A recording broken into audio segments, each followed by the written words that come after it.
చలో అందరికీ శనార్థులలో టీవీ5 సమర్పించు మాస్ మలన ముచ్చట్లకు స్వాగతం. వచ్చేసిండు మీ నర్సికాక. ఇక అరుచుకుందాం రారులు అయ్యల్టి మోక.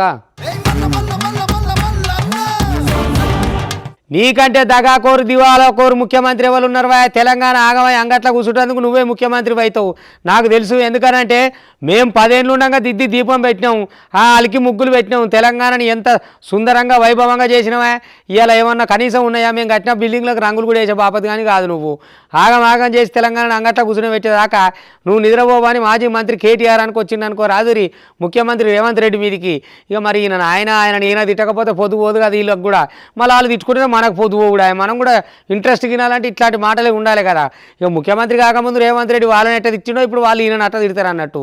ఇక వీళ్ళు తిట్టుకుంటుంటే తెలంగాణలో తిట్లు మాత్రమే మంచుకున్నాయి రాని మనం ఎంజాయ్ చేయాలన్నట్టు. ఇక మొత్తానికి ఆ పంచాయతీ ఏడు దాకా వచ్చిందో చూద్దాం రారి. అయ్యో గిదేం పాలన గిదేం సర్కారు. రేవంత్ కంటే దివాలా కోరు సీఎం ఎవ్వరు కూడా లేరు అని చెప్పి ఇక సీఎం రేవంత్ రెడ్డి మీద మాజీ మంత్రి కేటీఆర్ గీతీరుగా మాట్లాడుకొచ్చిండు. రాష్ట్రం దివాలా తీసిందన్న సీఎం రేవంత్ రెడ్డి చెప్పే మాటలు మొత్తం పుట్టెడు అబద్ధాలేనాయే. తెలంగాణ తలసరి ఆదాయము 2014లో 10వ స్థానంలో ఉండేది, 2023-24లో ఫస్ట్ ర్యాంకులో ఉన్నదని ఆర్థిక మంత్రి బట్టి నివేదికలో ఉన్నది. పోయిన 10 ఏళ్లల్లా తెలంగాణ సంపదన పెరిగిందని బట్టి నివేదిక తెలుపుకొచ్చింది. అటు వ్యవసాయము ఇటు ఐటీ పెరిగిందని బట్టి నివేదికలో ఉండే కదా. ఇక మరి రేవంత్ మాట్లాడే ముంగల బట్టి నివేదికను చదవాలా? గప్పుడే గిసోటి మాటలు మాట్లాడాలా? ఏం మాట్లాడుతున్నారో ఏమో పోన్రి. మా పాలనున్నప్పుడే మంచిగుండే, మొత్తం అట్లా కుట్లం అబద్ధాల మాటలతోటి కోటలు కట్టుడు తప్ప మీ కాంగ్రెస్ తోటి రేవంత్ తోటి ఏం కాదన్నంత పని చేసిండు చూడుండ్రి. ఏదున్నా మాతోటే అవుతుందన్నట్టు చెప్పుకొచ్చిండు మొత్తం కథ అంతా. ఒక ఆయన దివాలా తీసిన తెలంగాణ అంటాడు, ఇంకో ఆయన నాశనం అయిపోయిన తెలంగాణ అంటాడు. ముఖ్యమంత్రి అయితే ఇంతకంటే దివాలాకోరు ముఖ్యమంత్రి బహుశా భారతదేశంలో ఎవరు ఉండరు.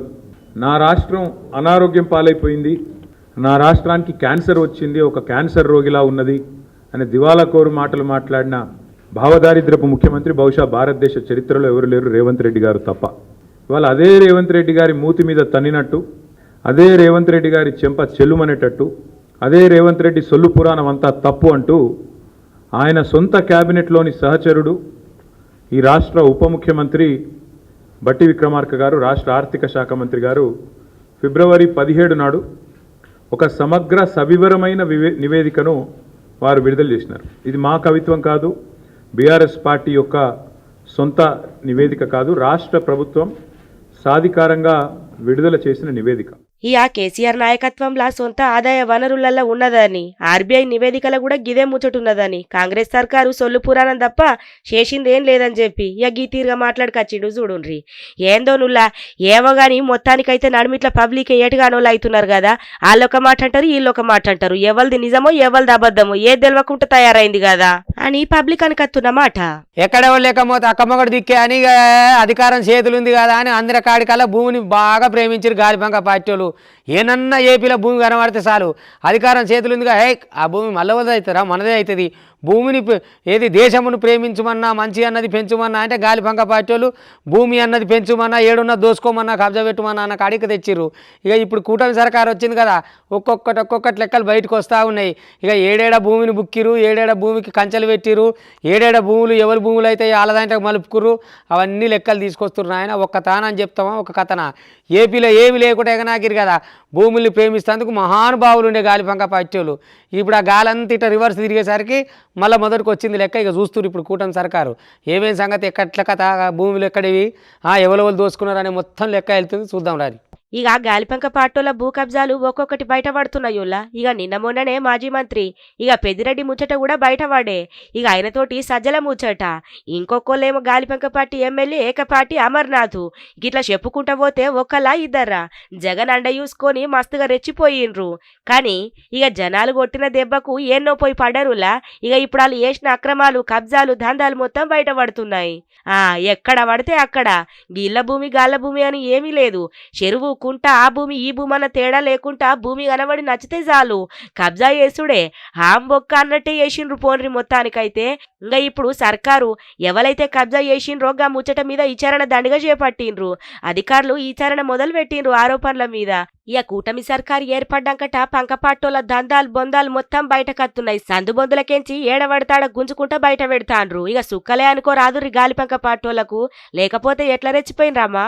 ఇక మరి పటేలు పటవారి నా దిక్కుంటే ఎట్టెట్ట కొడతావో కొట్టురమ్మ కూడా అని ఇక ముఖ్యమంత్రి చెప్పని ఎవరన్నా చెప్పని స్థానిక లీడర్లు మా వాళ్ళే ఉండే, మేము అందిన కాడికి దోసుకున్న కాడికి దాచుకుంటాం, నడిమిట్లో మీరు అడిగేది ఎందుకు అని పోలీసు వాళ్ళు లెక్కబెట్టు లేదు, అధికారంలో లెక్కబెట్టు లేదు. ఇసుక అడగోలి ట్రాక్టర్లలో లారీలలో నింపుకొని అవతల పడుతున్నారు నిజామాబాద్ జిల్లాలో. మరి ఎవరు అడగాలి ఏం సంగతి, మా ఊర్లో ఏం కావాలి, తొవ్వలేం కావాలి, ఇసుక కొట్టుకపోతే రేపు మా పరిస్థితి ఏంది, ఆ గ్రౌండ్ వాటర్ ఏంది, దీన్ని ఎవరు కాపాడాలి ఏం సంగతి అని అక్కడి జనాలు అరిగోస బట్టి లొల్లి పెడుతున్నా కూడా పట్టించుకున్న పాపన పోతలేదు. ఓ దిక్కు ముఖ్యమంత్రి ఏమో చెప్పిండు అడగోలిగా ఇసుక దొబ్బుడు దోసుకునుడు వేసుకపోవుడు ఇట్లాంటి నడువై చిన్న అని. నువ్వు ఎన్నైనా చెప్పన్నా మేము కట్టుకుంటామా అని దోస్తున్నారు, దాస్తున్నారు. మరి ఈ ముచ్చట మీదకి ఎవరు మాట్లాడాలో సర్కారు ఎట్ట నజరేయాలనో కానీ నిజామాబాద్లో అక్రమ ఇసుకకైతే ఎదెచ్చగా తాగుతుంది అనుకో రాదురి. ఎవడు అడ్డం పోయి అడిగేటట్లేదు చెప్పేటట్లేదు. ఇక తోలుకున్నంత ఉసుక అయిపోయింది.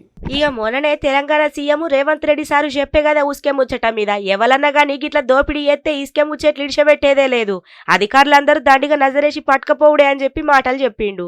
ఇక ఇప్పుడు చూడుండ్రి సీఎం సార్ మాటల్ని పక్కపొట్ట పెట్టి ఎట్లా చేస్తారో ఇసుక దోపిడీ. నిజామాబాద్ జిల్లాలో ఎప్పటికప్పుడు ఇసుక దోపిడీ నడుతూనే ఉన్నది. ఇక ఈ ఉసుకే అక్రమ రవాణాను ఎట్టి పరిస్థితులల్లా ఇడిసబెట్టము అని చెప్పి ఇక సీఎం రేవంత్ సార్ ఇచ్చిన ఆదేశాలను బేఖాతరు చేసుకుంటా అనుమతుల పేరుతోటి ఉసుకేను అక్రమ రవాణా చేస్తారు కొందరు అక్రమార్కులు. ఏరుగట్ల మండలము బట్టాపూరు కాడ పెద్దబాగులా ఉసుకే తరలింపు జాతర లెక్క జాగుతుంది చూడుండ్రి. ఆగో చూసిన రాడుల్లా ఎట్లా నడుతున్నదో కథ అంతా. ఇక మొన్ననే సీఎం సారేమో ఎట్లా చెప్పుకోవచ్చే, ఎవ్వల్ని ఇడిసబెట్టేది లేదు, సర్కారుకు సంపదకు గండి కొడదామంటే ఎట్లా ఊకుంటాం, ఎవ్వలైనా సరే పట్టుకరావాలా కఠిన చర్యలు తీసుకోవాలని చెప్పే ఇక ఆయన మాటలు కూడా పట్టించుకోకుండా గిట్ల నడిపిస్తుండ్రు కథంతా. నిబంధనలకు విరుద్ధంగా జేసీబీలతోటి ఉష్కె తవ్వకాలు జరిపి 30,000 బిల్లులతో ఏకంగా 300 ట్రాక్టర్ల ఇసుకను ధరలిస్తున్నారట. అధికార పార్టీ నేతల అండతోనే అక్రమ రవాణా ఇక గిట్ల జరుగుతున్నదన్న ఆరోపణలు అయితే బగ్గనే వస్తున్నాయి. గిదంతా నడుతున్న అధికారులు కూడా చూడనట్లు వ్యవహరిస్తున్నారని అక్కడున్న స్థానికులైతే ఆరోపిస్తాండ్రు. ఇక రోడ్లు ఇడికే గిద్దగిద్దున్నాయి, ట్రాఫిక్ ఎక్కువ ఉన్నదంటే ఆ ఫుట్పాత్ల మీద దుకాణాలు పెట్టుకొని ఇక చాయ్ బండ్లో పండ్ల బండ్లో పెట్టుకొని బతికేట వాళ్ళు ఉంటారు కదా వాళ్ళ. ఇక వాళ్ళందరి మీద ఏ కనికరం లేకుండా ఆ జిహెచ్ఎంసీ వాళ్ళు లొల్లి పెట్టిరనుకో రాదురి, ఇవన్నీ ఆదాయం జేసీబీ తీసుకొచ్చి మాట్లాడేసిరు.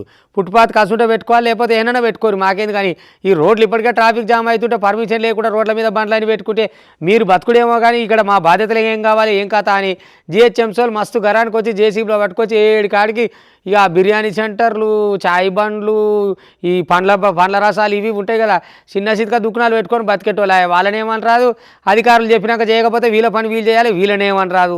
మరి వాళ్ళకు ఉపాధి కల్పించేటోళ్ళు వాళ్ళు, వీళ్ళకు సపాతి చేసేటోళ్ళు వాళ్ళు ఏం అర్థం కాకుంటున్నది. కానీ జిహెచ్ఎంసీ వాళ్ళు మాత్రం గట్టిగా నదరేసిరులా. ఇక చూడుండ్రు ఒక్కొక్క బండి కాడ పెట్టి తోసిరు అనుకో రాదురి. పాపం ఇక బండ్లో అయితే మొత్తుకుంటున్నారు కానీ మరి ఏం చేస్తాం, మరి ఎవరి బాధ్యత వాళ్ళు చేయాలన్నాయి. హైదరాబాద్లున్న ఉప్పల్ల ఫుట్పాత్ ఆక్రమణల మీద జీహెచ్ఎంసీ కొరడా జులిపించింది చూడుర్రి. ఇక ఫుట్పాత్ల మీద అక్రమంగా ఎక్కడెక్కడ ఏమైనా నిర్మించిర్రని తెలితే చాలు ఇక పోతాండ్రు, జేసీబీలు బట్టి కూల్తాండ్రు. ఇక ఉప్పల్లున్న మండే మార్కెట్ పెద్ద రోడ్డు మీద ఇక ఫుట్పాత్ను ఆక్రమించి నిర్మించిన నిర్మాణాలను తొలగించిండ్రు జీహెచ్ఎంసీ అధికారులు. పోలీసోళ్ళ బందోబస్తు నడుమ ఫుట్పాత్ ఆక్రమణలు తొలగిస్తుర్రు వాళ్ళ అధికారులు. ఇక చూద్దాం పాన్రి. ఆగో చూసిన రానుల్లా ఆ దుఃఖం ఈ దుఃఖం అనుకుంటా, అది ఇది అనుకుంటా ఇక మొత్తానికైతే ఫుట్పాత్లను ఆక్రమిస్తే ఇక ఊకునేదే లేదు అని చెప్పి కఠిన చర్యలు తప్పకుండా తీసుకుంటాం. ఇక ఇక్కడి కంచెలన్నా జర మంచుకుంటే పోపు, ఇక లేదనుకో ఈ ఆక్రమణలు జరిగిన జాగల గిట్ల జేసీబీలు పట్టుడే 7 కాడ కూల్చేసుడే, కఠిన చర్యలు తప్పవని అధికారులు హెచ్చరిక చేసిండ్రుల్లా. ఇక మొత్తానికైతే జీహెచ్ఎంసీ కూల్చివేతలల్లా కొరడా జులిపిస్తుండనే చెప్పాలా. ఫుట్పాత్ ఆక్రమణల మీద గీ తీరుగా ఇక మొత్తానికైతే గరం మీదనే ఉన్నారు జీహెచ్ఎంసీ అధికారులు. ఇక రైతన్న పరిస్థితి ఎట్లుంటుంది అంటే వస్తే వానకాలం పోతే ఎండాకాలం అన్నట్టు ఎప్పుడు ధరలు పెరుగుతాయో తెలియదు, ఎప్పుడు ధరలు దిగుతాయో తెలియదు. ఇక వచ్చర పంట అయిపోయామని అప్పులన్నీ అవతల పడతాయంటారే మద్దతు ధర రాదు. ఇక మార్కెట్కి వేసుకపోగానే ఇక అయిపోయింది మన పికర్ అంతా పోతుంది అనుకున్నాగానే పికర్లో పడతారు. ఇగో ఇటువంటి పరిస్థితి రైతులకు ఉంటుంది. గాలిబంక పార్టీ ఉండగా ఎట్లుంటుండే టమాటా ఎగిరిందని ఇక వాళ్ళ పొంకనాలు కొన్ని వీళ్ళ పొంకనాలు కొన్ని రైతులను పట్టించుకున్న పాపాన పోలేదు. కానీ అదృష్టం కలిసి వచ్చిన కాడ మాదే అంత అని చెప్పుకున్నారు. కానీ ఇప్పుడు కూటమి సర్కారు చూడుండ్రి, రైతులకు టమాటా ధర గిట్టుబాటు ధర వస్తలేదు పడిపోయింది అనగానే చెల్ గట్లెట్లుంటుంది మేము అండగా ఉంటామని చెప్పి వాళ్ళకు మద్దతు ధర వాళ్ళకి ఇస్తేందుకు సర్కారే దగ్గర ఉండి చూస్తున్నది అన్నట్టు. అగో రైతులను ఆదుకోవాలన్నా, కార్మికులను ఆదుకోవాలన్నా, ఎవరిని ఆదుకోవాలన్నా కూటమి సర్కారే మాకు ముందలు ఉండాలని వాళ్ళు కోరుకున్నారు కాబట్టి గట్ల అవుతున్నది. ఇప్పుడు రైతన్న రంది లేకుండా నిమ్మలంగా ఉన్నాడు. లేకపోతే ఎంత చూడు, ఒకసారి 100 రూపాయలకు పోతుంది, ఒకసారి రూపాయికి కూడా ఒక రోడ్ల మీద పోయిన పరిస్థితి రైతులకు ఉండేది. ఇప్పుడు అటువంటి పరిస్థితి రావద్దు రైతులకు. కానీ కనీస మద్దతు ధర కానీ వాళ్ళ పెట్టుబడులు వెళ్తాడు కానీ వాళ్ళ లాభాలు ఉంటట్టు కానీ కూటమి సర్కారు చూస్తున్నదట. ఇంతకంటే మంచి ముచ్చటే ఉన్నదిలా. అందుకే చెప్పుకొచ్చిన అన్నట్టు ఈ ముచ్చట. ఇక రైతన్నల రంది వాడకూరి సర్కారు చూసుకుంటుంది. మీ టమాటాలు కూడా మంచిగానే పోతే మీ పంటకే నష్టం ఉండదు, మీకే కష్టం ఉండదు, నిమ్మలంగా ఉండరు. ఇక రైతన్నలకు పంట మంచిగా వస్తే పైసలు రావు. ఇక మంచిగా పైసలు వస్తే పంట చక్కగుండది, లేకపోతే ఏదో ఒకటి వచ్చి పడుతుందిలా. ఇక ఇప్పుడు టమాటా రైతుల పరిస్థితి గట్లనే ఉన్నది. అనంతపురం జిల్లాల టమాటా రైతులకు ఏపీ సర్కారు అండగా నిలుతున్నదిలా. బహిరంగ మార్కెట్ల టమాటా ధరలు ఏడికాడ వడిపోవుడుతోటి రైతన్నలను ఆదుకునేందుకు చంద్రబాబు సర్కారు రైతుల నుంచెల్లి టమాటా కొనుగోలను సురు చేసింది. అటెన్కషిక్కి జిల్లాల 2 వద్దుల కాంచెల్లి కొన్ని మార్కెట్ల రైతుల నుంచెల్లి కిలో టమాటాలు 8 రూపాయల చొప్పున ఆగొంటుండ్రు అనుకోరాదుర్రి వ్యవసాయ శాఖ అధికారులు. ఇక దీంతో రైతన్నలు ఊపిరి పీల్చుకుంటుండ్రు. మామూలుగా రేట్లు అయితే చాలా దారుణంగా పడిపోయినాయి. అందువలన వారి ఆదేశాల మేరకు ఇక్కడ 8 రూపాయల కిలో ప్రకారము ఇక్కడి నుంచి కొనుగోలు చేసి రాష్ట్రంలో అన్ని ప్రాంతాలకి రైతు బజార్లకు సప్లై చేస్తున్నాము. మేము నిన్న 30 టన్నులు పర్చేజ్ చేసినాము, ఈరోజు 10 టన్నులు పర్చేజ్ చేసినాము. రేపటి నుంచి కూడా ఇంకా ఎక్కువగా పర్చేజ్ చేసేదానికి పై అధికారులు ఆదేశాలు ఇచ్చినారు. ఈ గ్రేడింగ్ లేని కారణంగా ఎక్కువ భాగం జ్యూస్ ఫ్యాక్టరీలకు పోతున్నాయి. జ్యూస్ ఫ్యాక్టరీలకి 4 నుంచి 5 రూపాయల వరకు పోతుంది. ఇక్కడ మంచి గ్రేడింగ్ చేసుకుని వస్తే కాయ 10 రూపాయల కేజీ వరకు 10-11 రూపాయల వరకు పోయే అవకాశం ఉంది. ఇక మరి లేకపోతే ఏందుల్లా, ఇక అప్పుడే పెరగబట్టే అప్పుడే తగ్గబట్టే వేసిన పంటకు పైసలు మంచిగా వస్తాయి, అప్పులన్నీ తీసుకొని మంచిగా ఉండొచ్చని టమాటా రైతన్నలు ఎన్నో కలలు కంటే అలా కలలలో మన్ను అన్నట్టు అయిపోయి ఎట్లా చేసుడు ఏం కథ పంట మొత్తం ఆగమైపోవట్టే అని కన్నీళ్లు పెట్టుకున్న రైతన్నల కన్నీళ్లు తుడిచి అలా కండగా నిలిచిందులా కూటమి సర్కారు. ఇక మొత్తానికైతే టమాటా రైతులు మస్తుగా సంబరపడుతుండ్రు. గిట్లుంటది మరి రైతు పరిస్థితి. ఎప్పుడు మంచిగుంటారో ఎప్పుడు బోర్ల పడుతుందో వాళ్ళకే తెలియదు. పంట వేసేదాకా ఒక లెక్క, పంట వేసినాక ఇంకో లెక్క. ఇదంతా అయినాక పంటను తీసుకుపోయి మార్కెట్లో పెడితే ఇంకో మాట. గిట్లుంటదిలా. అక్కడ చూసిరా, ఆంధ్రాలో గట్టుంటే తెలంగాణ గిట్ల అయిపోయాయి. యూరియా కోసం రైతన్నలు అయితే రేషన్ షాప్ కాడ కంటే ఎక్కువ లైన్ నిలబడవలసి వచ్చాయి. ఇక ఆడికి ఇప్పుడు ఎంతసేపు అని ఎండలు నిలబడతారులా. ఇక ఓలేనక ఓలు చెప్పులు పెట్టి సంచులు పెట్టి ఇక లైన్లు ఈడ నా ప్లేస్ ఈడ నీ ప్లేస్ అని ఎరువుల కోసం నిలబడి అరువు తెచ్చుకున్నా కూడా ఆ ఎరువులు దొరికే పరిస్థితి లేదా. ఇక మరి షాపులోళ్ళు చిన్న చితక రైతులను చూడాలి, అందరిని చూడాలి, ఎవరెవరికి ఎట్టియాలి, అందుబాటులో సరుకు తీసుకురావాలి, వేయాలనే ముచ్చట ఉండాలి కదా. అది లేక నిన్నమననే ధర్నాకు దిగిరు, ఆందోళన చేసిరు. ఇక మరి ఇయ్యాలి ఎట్లుంటుందో ఏం కాదో. పంట వండించేదాకో లెక్క అయితే పంట వేసుకొని పొలంలోకి తీసుకుపోయేదాకా ఓ బాధ్యత బరువు బాధ్యత అయిపోయాయి. ఇక ఎరువు లేకుంటేనే పంటలు చక్కగా వండవాయి, ఎరువుల కాడికి పోతేనే ఇంత కరువు పాడువాడే. ఇక ఏం చేయాలి రైతులు, ఎట్లా కావాలి చెప్పుర్రి. సీదా రైతన్న పొలం కాడికే ఎరువులు అందించే రోజులు ఎన్నడొస్తాయో ఏ సర్కారు చేస్తుందో తెలియదు. కానీ రైతన్నకైతే ఎక్కలేని బాధలు అవుతున్నాయి. ఇక చూడురి. అయ్యో, కరీంనగర్ జిల్లాల రైతులను పాపం యూరియా కష్టాలు ఎనకెనకనే వాడుతున్నాయి చూడుండ్రి. అవసరానికి సరిపడా యూరియా బస్తాలు దొరకక అన్నదాతలు అవస్థలు వాడుతుండ్రు. అధికారులేమో అవసరం మేర నిల్వలున్నాయని చెప్తున్న అన్నదాతలు మాత్రం సొసైటీల కాడ బారులు తీరక తప్పుతలేదు చూడుండ్రి. ఇక కరీంనగర్ జిల్లా తిమ్మాపూర్ మండలం పోరోన్ల ఇక సుల్తాన్పూర్ పరిధిల ప్రాథమిక వ్యవసాయ సహకార సంఘంలో యూరియా బస్తాల కొరత ఏర్పడ్డది. ఇక పోరగండ్ల సొసైటీ కాడ పొద్దుగల 7 గంటలకే దాదాపు 200 మందికి మీదనే రైతులు క్యూ కట్టిండ్రు. గోదాంలా కేవలం 420 బస్తాలు మాత్రమే ఉండుతోటి 150 మందికి మీద రైతులకు మాత్రమే యూరియా అందింది. తిమ్మాపూర్ మండలంలో కొన్ని సొసైటీలల్లా ఇక గత 4 వద్దుల కాంచెల్లి గిదే పరిస్థితి ఉన్నదని చెప్పి రైతులు బాగా బాధపడతారు చూడుండ్రి. ఇక్కడ ముఖ్య సమస్య ఏంటంటే ఫస్ట్ బయటకు అమ్మడం ఫస్ట్ బంద్ చేయాలి. సొసైటీలను ఫస్ట్ ఆదుకోవాలి, సొసైటీలో రైతులను ఆదుకోవాలి. ఇక్కడ సొసైటీలకు దొరకపోయేసరికి ఇక్కడ రైతులు ప్రైవేట్ డీలర్ దగ్గర పోయి ఒక్కొక్క బస్తాకు 70 రూపాయలు 100 రూపాయలు ఒక బస్తా పెట్టి ఎక్కువగా ఉంటారు. ఇది వాస్తవంగా ఇది రైతులు తప్పిదం కాదు, అధికారుల తప్పిదమే. సొసైటీలకు సమృద్ధిగా యూరియా పంపేది ఉంటే ఈ రైతులు బయట కొనుక్కునే అవకాశం ఉండపోవు. మేము అదే 260 రూపాయలు మేము బస్సు ఇస్తున్నాం. ఇక్కడ వాళ్ళు 350 రూపాయలు 400 రూపాయలు కూడా బస్తా అమ్ముతారు ప్రైవేట్ డీలర్స్. మొదలు వాళ్ళకు స్టాక్ పంపించి బంద్ చేసి మాకు సొసైటీలో పంపించే ఉంటే మేము రైతులను ఆదుకునే అవకాశం ఉంటుంది. దయచేసి ప్రైవేట్లకు అమ్మకండి, మా సొసైటీలో పంపిరని చెప్పి మేము కోరుకుంటున్నాం. హగ్గో చూసిన రానుల్లా ఇక యూరియా కొరత కరీంనగర్ జిల్లాలున్న రైతన్నలను ఆందోళన కలిగిస్తున్నది.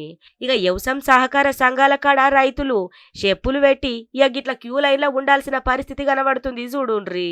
ఇక రైతుల అవసరాన్ని ఆసరగా చేసుకొని ప్రైవేట్ ట్రేడర్లు అధిక రేటుకు యూరియాను బ్లాక్లో అమ్ముతున్నారులా. ఇక ఈ కరీంనగరం జిల్లా కాడైతే యూరియా ముచ్చటం మీద రైతన్నలకు పెద్ద గుబులే పట్టుకుంది. ఇంకా గివన్నట్టు వాటి టీవీ5 సమర్పించు మాస్ మలన ముచ్చట్లు చూస్తూనే ఉంటుంది. మళ్ళీ రేపు ఇది వరదాకా మీ టీవీ5 ఇగుంటా.